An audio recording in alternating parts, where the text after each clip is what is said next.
Reflection of light पढ़ा था हमने, अब हम रिफ्रैक्शन ऑफ लाइट पढ़ते हैं, यानी कि रेयरर से डेंसर में आ रही है, डेंसर से रेयरर में जा रही है। बेंड होने से क्या होगा, बेंड होने से ये होगा जहाँ पे वो असल में दिखने चाहिए थे वो वहाँ पे नहीं दिखेंगे, वो थोड़ा सा ऊपर दिखेंगे। अब स्विमिंग पूल में जाते होंगे तो आपको जो स्विमिंग पूल का सरफेस है वो ऊपर की तरफ दिखता होगा, लेकिन ऐसा क्यों?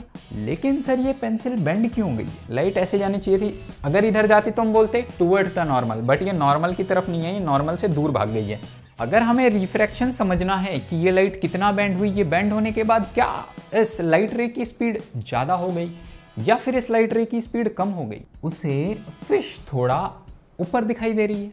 अब यार रिफ्रैक्शन ऑफ लाइट के कुछ इतने बढ़िया बढ़िया एग्जाम्पल जो कि हमारी रियल लाइफ से रिलेट करते हैं, उनको हम विजुअलाइज करने की कोशिश करेंगे। वो बेंड हो गई, अब ये बेंड हुई क्यों और ये कितना बेंड हुई, और क्या सर ये बेंड होने के बाद जो इसकी स्पीड थी क्या उसमें बदलाव आया, और बदलाव सर आया तो कितना बदलाव आया। Hello everyone and welcome you all on our channel NCERT Niketan. So guys, reflection of light हमने निपटा दिया है, बचता है हमारे पास रिफ्रैक्शन ऑफ लाइट।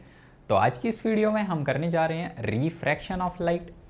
तो चलो बिना टाइम वेस्ट किए अपनी वीडियो को स्टार्ट करते हैं। Reflection of light, sorry refraction of light. अब यार रिफ्रैक्शन ऑफ लाइट के कुछ इतने बढ़िया बढ़िया एग्जाम्पल जो कि हमारी रियल लाइफ से रिलेट करते हैं, उनको हम विजुअलाइज करने की कोशिश करेंगे। तो देखो यहाँ पे क्या है, यहाँ पे आपको क्या दिख रहा है, आपको ऐसा दिख रहा है कि एक ग्लास के अंदर कुछ पानी भरा हुआ है थोड़ा सा, और उसके अंदर पेंसिल रखी हुई है। लेकिन सर ये पेंसिल बेंड क्यों गई है, थोड़ी सी बेंड हो रही है, इसके पीछे का क्या कारण है? यहाँ देखो थोड़ी सी बेंड हो गई, यानी कि अगर हम ऊपर से देखते हैं तो हमें ऐसा लग रहा है कि पेंसिल की जो टिप है वो थोड़ी सी ऊपर है। ये वाला केस देखो, टेबल पे कुछ लिखा हुआ है, उसके ऊपर हम ग्लास से ऐसे देख रहे हैं तो हमें ऐसा लगेगा कि जो वर्ड है ना वो थोड़े से ऊपर की तरफ है। क्यों? इसका कारण क्या है? यहाँ पे ये बच्चा बैठा हुआ है और ये पॉन्ड के अंदर फिश देख रहा है। एक्चुअल में फिश यहाँ पर है, थोड़ा डीप है, ये एक्चुअल फिश है, लेकिन उसे फिश थोड़ा ऊपर दिखाई दे रही है। अब स्विमिंग पूल में जाते होंगे तो आपको जो स्विमिंग पूल का सरफेस है वो ऊपर की तरफ दिखता होगा, लेकिन ऐसा क्यों? यहाँ पे इन चीज़ों को बोलते क्या है, इनके पीछे का कारण क्या है? तो इनके पीछे का सिर्फ एक कारण है जिसको हम बोलते हैं रिफ्रैक्शन ऑफ लाइट।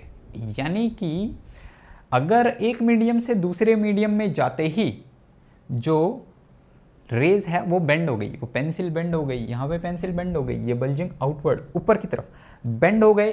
बेंड होने से क्या होगा, बेंड होने से ये होगा जहाँ पे वो असल में दिखने चाहिए थे वो वहाँ पे नहीं दिखेंगे, वो थोड़ा सा ऊपर दिखेंगे। इसलिए सेम केस यहाँ पे वर्ड हमें ऊपर की तरफ दिखाई देते हैं। करके देखना, ये सारे रियल एग्जाम्पल। स्विमिंग पूल वाला तो आपने देखा होगा ना कि हमें बहुत ऐसा लगता है कि कम ही गहरा है ये तो, बस इतना सा गहरा, लेकिन जब उसमें रियल में जाते हैं ओ भाई इतना गहरा, ऐसा होता है ना। देखो अब समझते हैं रिफ्रैक्शन ऑफ लाइट है क्या असल में। तो the phenomena of bending of light, light जो है एक मीडियम से दूसरे मीडियम में जाते ही when it enters from one medium to another, तो वो क्या हो जा रही है, वो बेंड हो जा रही है। लाइट एक मीडियम से दूसरे मीडियम में जाते ही बेंड हो जा रही है, उसे हम बोलते हैं रिफ्रैक्शन। इस फिनोमेना को बोल रहे हैं हम refraction of light. Light bend हो रही है। अब ये हो क्यों रहा है? Due to the change of speed in different mediums. Light ray की जो यहाँ पे लाइट रेज दिख रही हैं बच्चों आपको, इस लाइट रेज की ये सब्सटेंस वन, ये मीडियम वन है हमारे पास, ये मीडियम वन है, सब्सटेंस वन मीडियम वन, ये कोई दूसरा मीडियम है, यानी कि ये है हमारे पास एयर और वाटर। तो जब लाइट रेज एक मीडियम से लेके एयर से वाटर में जा रही है, एक मीडियम से दूसरे मीडियम में जा रही है, असल में जाना चाहिए था उसे कुछ ऐसा सीधा सीधा, ठीक है, लेकिन वो थोड़ा सा बेंड हो गई, वो बेंड हो गई। अब ये बेंड हुई क्यों और ये कितना बेंड हुई, और क्या सर ये बेंड होने के बाद जो इसकी स्पीड थी क्या उसमें बदलाव आया, और बदलाव सर आया तो कितना बदलाव आया। ये सारी चीज़ें डिपेंड करती है ऑप्टिकल डेंसिटी के ऊपर या फिर कह लें रिफ्रैक्टिव इंडेक्स के ऊपर। रिफ्रैक्टिव इंडेक्स है क्या, इसके बाद वाला जस्ट लेक्चर रिफ्रैक्टिव इंडेक्स पे पूरा डिटेल में बनाएंगे हम। अभी के लिए इतना समझो कि ये आपके पास एनसीईआरटी में टेबल दे रखा है, ये कुछ मीडियम है, air, ice, water, alcohol, glass, diamond, और ये इनके रिफ्रैक्टिव इंडेक्स कुछ वैल्यूज दे रखी हैं इनकी। अगर हमें रिफ्रैक्शन समझना है कि ये लाइट कितना बेंड हुई, ये बेंड होने के बाद क्या इस लाइट रे की स्पीड ज़्यादा हो गई या फिर इस लाइट रे की स्पीड कम हो गई, ये सब समझने के लिए बहुत डिटेल में हमें समझना होगा कि डेंसर मीडियम क्या है और रेयरर मीडियम क्या है, रिफ्रैक्टिव इंडेक्स, ऑप्टिकल डेंसिटी, ये सब चीज़ें समझनी होगी। तो हमारे पास डेंसर मीडियम क्या है, देखो, a medium is said to be denser if it's refractive index, ये रिफ्रैक्टिव इंडेक्स दे रखे हैं, is greater than the refractive index of the medium from where the light is coming. इसका मतलब क्या, किसी मीडियम में लाइट को, किसी मीडियम को आप डेंसर मीडियम तब बोलोगे अगर उसका रिफ्रैक्टिव इंडेक्स जहां से लाइट आ रही है उसके रिफ्रैक्टिव इंडेक्स से बहुत ज़्यादा हो। मतलब कि ये इस केस में देखो, एयर का रिफ्रैक्टिव इंडेक्स कितना, कहाँ से पता चलेगा, अरे भैया टेबल लगा तो रखी है, देखो एयर का रिफ्रैक्टिव इंडेक्स 1.003, इसको 1 के आसपास बोल सकते हैं हम, और वाटर का रिफ्रैक्टिव इंडेक्स 1.33, दिख रहा है ना, 1.33। तो यहाँ पे क्या लिखा हुआ है, यहाँ पे सर ये लिखा हुआ है कि अगर मीडियम को डेंसर बोलना है हमें, डेंसर मीडियम क्या होगा, डेंसर मीडियम तब होगा कि जिस लाइट जिस मीडियम में एंटर करने वाली है उसका रिफ्रैक्टिव इंडेक्स ज़्यादा होना चाहिए जहाँ से लाइट आ रही है। लाइट आ रही है एयर से, जिसका मीडियम कितना है, रिफ्रैक्टिव इंडेक्स 1 है, इसका ज़्यादा है, तो यहाँ पे ये रेयरर मीडियम हो जाएगा। ठीक है, इसका जस्ट उल्टा डेंसर मीडियम क्या हो जाएगा, denser medium rarer medium just इसका उल्टा, a rarer medium has the refractive index less than, उससे कम हो जाएगा। अब देखो यहाँ पे क्या, इसका मतलब ये कि ये वाला मीडियम कैसा,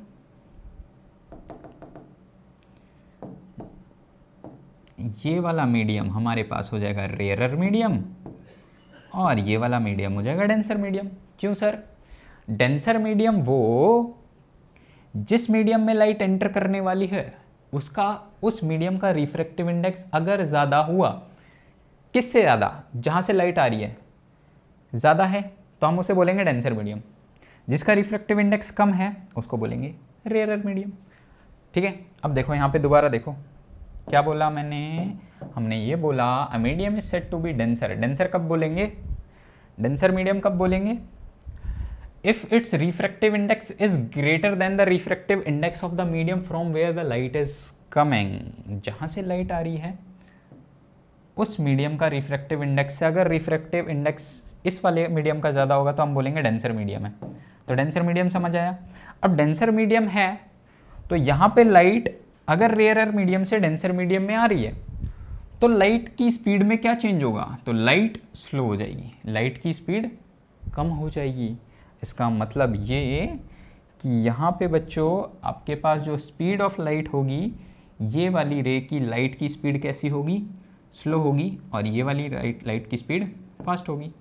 ये एंगल ऑफ इंसिडेंट है और ये एंगल ऑफ रिफ्लेक्शन नहीं है, एंगल ऑफ रिफ्रैक्शन है।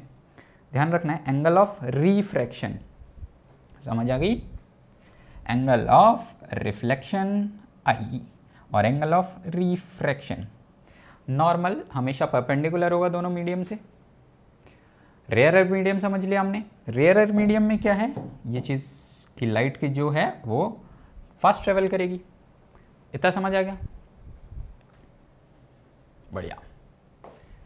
इसी चीज़ को हम यहाँ पे डिटेल में समझते हैं कि अगर लाइट रेयर, देखो ये एयर है, यहाँ पे लिख दे रहा हूँ मैं, यहाँ पे आपके पास दो मीडियम है बच्चों, जिनमें से ये है एयर, ये है हमारे पास वाटर, ये है हमारे पास वाटर और ये है एयर। हो क्या रहा है, एयर से वाटर के अंदर लाइट जा रही है और वाटर से फिर दोबारा एयर में चली जा रही है, इसके नीचे एयर है, वही है ये एयर, ठीक है। अब देखो एयर कैसा मीडियम हुआ, रेयरर, किसके कंपैरिजन में, वाटर में, वाटर डेंसर मीडियम हुआ, हमने यहाँ पे सीखा, अभी सीखा ना। ये हमारे पास डेंसर मीडियम, ये रेयरर मीडियम, एयर जो है। तो जब लाइट रेयरर मीडियम से डेंसर मीडियम की तरफ जाएगी, अभी तक हमने ये सीखा कि लाइट बेंड होने के बाद स्लो होगी या फास्ट होगी, ये डिपेंड करेगा ऑप्टिकल डेंसिटी पे, ये डिपेंड करेगा रिफ्रैक्टिव इंडेक्स पे, डिपेंड करेगा कि मीडियम डेंसर है कि रेयर है, वो चीज़ आपने सीख ली, स्लो होगी कि फास्ट होगी। अब हमें ये सीखना है कि बेंड किस तरफ होगी, मतलब ये कि ये बैंड ये जानी ऐसे चाहिए थी, ये तो नॉर्मल की तरफ बैंड हो गई भाई, ये यहाँ से अवे फ्रॉम द नॉर्मल भी तो हो सकती थी, लेकिन वहाँ क्यों नहीं हुई, तो वो चीज़ समझते हैं हम यहाँ पे। यहाँ देखो क्या लिखा हुआ है, when a light travel from rarer to denser medium, अगर रेयरर मीडियम से डेंसर मीडियम की तरफ लाइट आएगी, जैसे कि एयर से, एयर मीडियम से वाटर के अंदर आ रही है, तो यहाँ पे क्या होगा, then the speed of light slow down. इतना तो हमने सीख लिया कि लाइट की स्पीड कम हो जाएगी, लेकिन ये भी सीखना है कि ray of light bend toward the normal. ये लाइट कुछ ऐसी जानी चाहिए थी, लेकिन ये लाइट ऐसे ना जाके नॉर्मल की तरफ बेंड हो गई, नॉर्मल की तरफ बेंड हो गई, और ये आर एंगल ऑफ रिफ्रैक्शन, ये एंगल ऑफ इंसिडेंस, ये हमारे पास नॉर्मल है। ये जो परपेंडिकुलर लाइन जा रही है दोनों मीडियम से, ये नॉर्मल है। तो लाइट जानी कुछ इस तरीके से चाहिए थी, लेकिन लाइट नॉर्मल की तरफ बेंड हो गई, क्यों, क्योंकि रेयर से डेंसर में जाएगी। ये चीज़ याद रखनी है कि अगर लाइट रे रेयरर से डेंसर मीडियम में जाएगी, रेयरर मीडियम डेंसर मीडियम समझ आ गया, यहाँ पे यहाँ से पता चल जाएगा। अगर रेयरर मीडियम से डेंसर मीडियम में जाएगी तब हम बोलेंगे जो लाइट की स्पीड है वो तो पहली बात कम हो जाएगी, दूसरी बात हमने ये सीखी कि जो लाइट रे है वो बेंड नॉर्मल की तरफ बेंड हो जाएगी। दूसरी चीज़ सीखो यहाँ पे, दूसरी चीज़ ये कि अगर लाइट रे डेंसर से रेयरर मीडियम में जाएगी, डेंसर से रेयरर मीडियम में, यानी कि अब लाइट वाटर से बाहर निकल के एयर में आ रही है, तो लाइट की स्पीड क्या हो जाएगी, लाइट की स्पीड बढ़ जाएगी। उल्टा केस है ना जस्ट इसका, और लाइट क्या होगी, नॉर्मल से दूर जाएगी, नॉर्मल की तरफ नहीं जाएगी, नॉर्मल से दूर जाएगी। इसका मतलब ये डेंसर मीडियम से रेयरर में आ रही है, लाइट कुछ ऐसी जानी चाहिए थी, लाइट ऐसे जानी चाहिए थी। अगर इधर जाती तो हम बोलते टूवर्ड्स द नॉर्मल, बट ये नॉर्मल की तरफ नहीं है, ये नॉर्मल से दूर भाग गई है। तो नॉर्मल से दूर कब जाएगी, पास कब आएगी, समझ आ गया। अगर रेयरर मीडियम से डेंसर मीडियम में आ रही है तब हम बोलेंगे लाइट रे नॉर्मल के टूवर्ड्स द नॉर्मल आएगी, और अगर डेंसर से रेयरर मीडियम में जा रही है तो हम बोलेंगे लाइट रे अवे फ्रॉम द नॉर्मल जाएगी। और रेयरर से डेंसर में स्पीड इंक्रीज हो जाएगी, डेंसर से रेयरर से डेंसर में स्पीड स्लो हो जाएगी, और डेंसर से रेयरर में स्पीड इंक्रीज हो जाएगी। इतना समझ आ गया। बहुत अच्छे अच्छे कॉन्सेप्ट हैं, इनको ध्यान से सुनना है, ध्यान से समझना है। अब हम करते हैं refraction through a rectangular glass slab. एक रेक्टेंगुलर ग्लास स्लैब है और हम देखेंगे कि रिफ्रैक्शन कैसे कैसा हो रहा है उसके ऊपर। देखते हैं यहाँ पे, तो यहाँ पे ये समझो कि ये हमारे पास ग्लास स्लैब है, रेक्टेंगुलर ग्लास स्लैब है, ठीक है। तो ये एयर है हमारे पास, ये ग्लास है। अब दोनों के रिफ्रैक्टिव इंडेक्स देखो, तब रिफ्रैक्टिव इंडेक्स देखने से क्या पता चलेगा, हमें तब पता चलेगा कौन सा डेंसर है और कौन सा मीडियम रेयरर है, यही ना। तो देखो एयर का रिफ्रैक्टिव इंडेक्स 1 है अप्रोक्स, ग्लास का रिफ्रैक्टिव इंडेक्स कितना है 1.52, ये रहा 1.5। इसका मतलब ये कि ग्लास का रिफ्रैक्टिव इंडेक्स ज़्यादा है, और अगर रिफ्रैक्टिव इंडेक्स ज़्यादा है ग्लास का, इसका मतलब वो डेंसर मीडियम की तरह बिहेव करेगा। तो ये हो गया हमारे पास डेंसर मीडियम और ये हो गया rarer medium. Air rarer medium की तरह बिहेव करेगा और ग्लास डेंसर मीडियम की तरह। और हमने ये सीखा कि रेयरर मीडियम से डेंसर मीडियम पर लाइट आएगी तो वो स्लो होएगी कि फास्ट होएगी, सर वो स्लो हो जाएगी, और डेंसर से रेयरर में वो फास्ट हो जाएगी। रेयरर से डेंसर में जाने पे वो टुवर्ड्स द नॉर्मल जाएगी, और डेंसर से रेयरर में जाने पे वो अवे फ्रॉम द नॉर्मल जाएगी। वही चीज़ें यहाँ पे यूज़ करनी है। तो देखो यहाँ पे सबसे पहले एन एम ये एक नॉर्मल है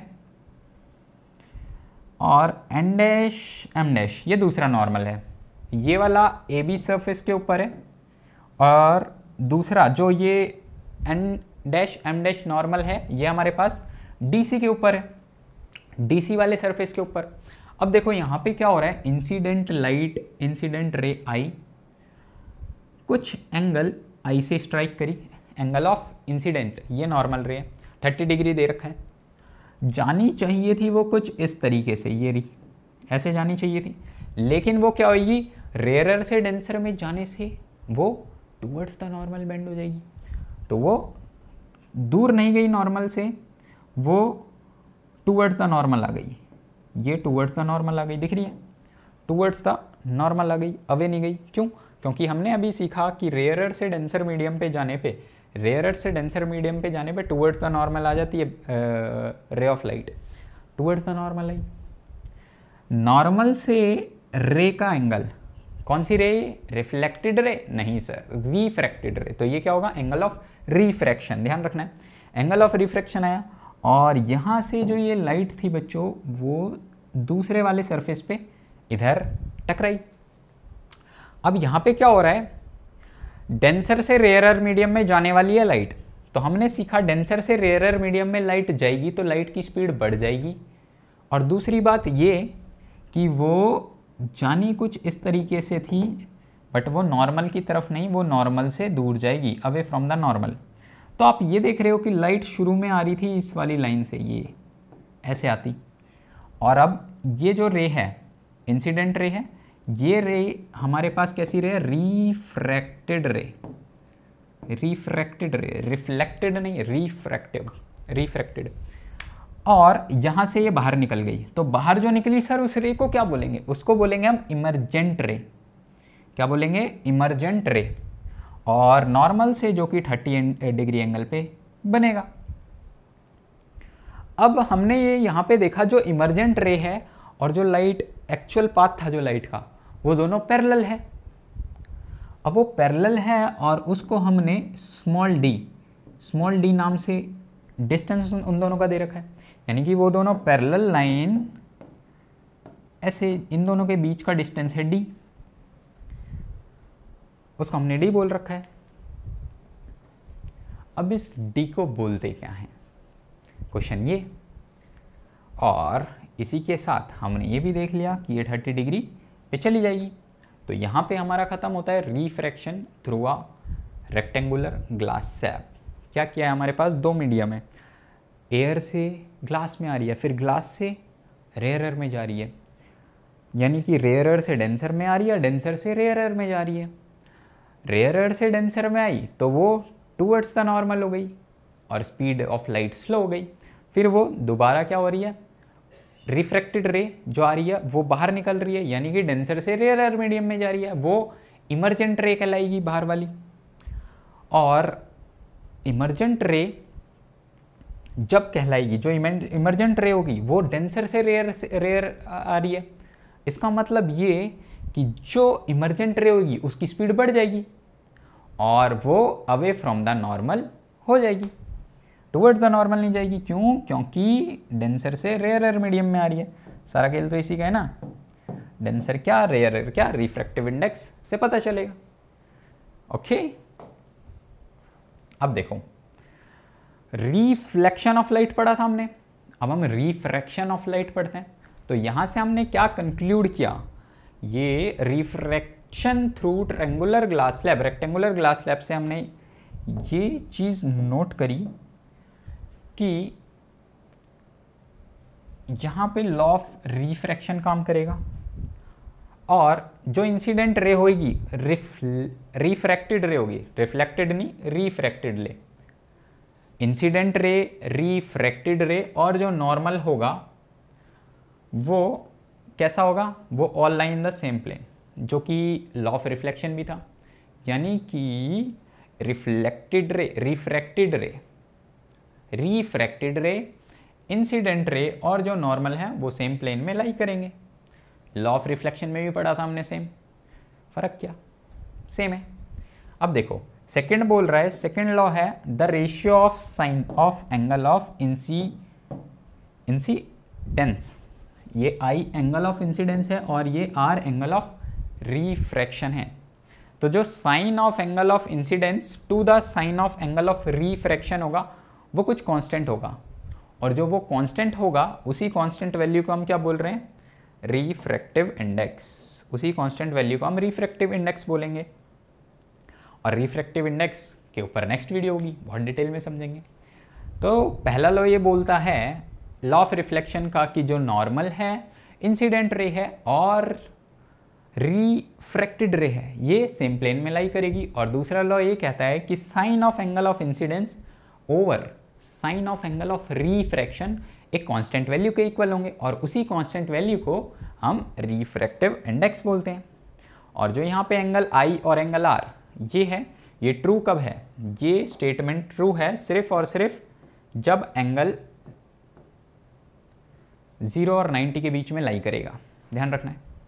okay, so that's all for today's video. मिलते हैं नेक्स्ट वीडियो में, मिलते हैं नेक्स्ट रिफ्रैक्टिव इंडेक्स वाली वीडियो में। तब तक के लिए